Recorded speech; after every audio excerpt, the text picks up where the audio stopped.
Tu te souviens de cette publicité qu'on répétait tous sans même réfléchir? C'est un garçon. C'est un garçon. C'est un garçon. C'est tout rose. À l'époque, on riait, on imitait la voix, on retenait la phrase.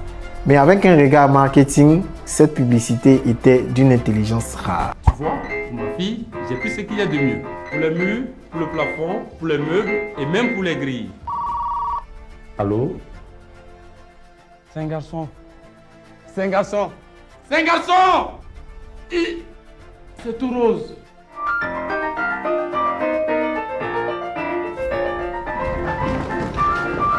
Déjà l'Afrique, c'est garçon.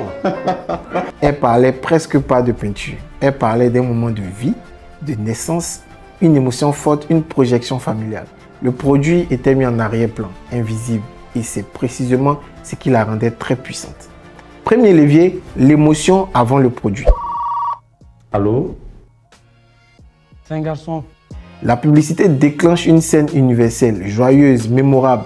Elle capte l'attention par un événement humain, pas par une caractéristique technique. Aujourd'hui, sur les réseaux sociaux, c'est exactement la même logique à adopter.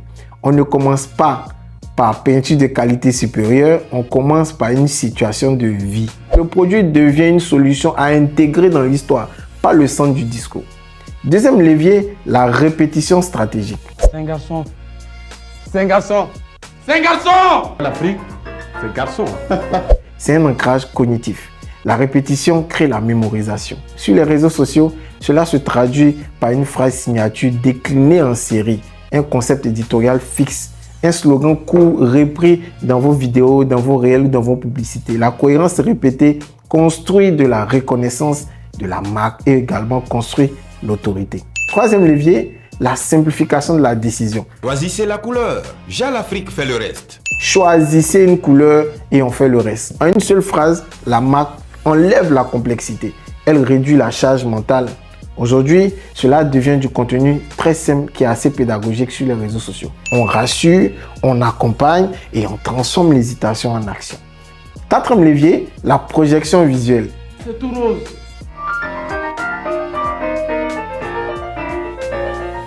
Cette pub activait l'imaginaire. On voyait déjà sur le mur les plafonds. Sur les réseaux sociaux, il faut amplifier cela avec des mises en situation concrètes, des storytelling visuels, transformation d'espace, scénarisation de moments clés. La leçon est simple et toujours actuelle.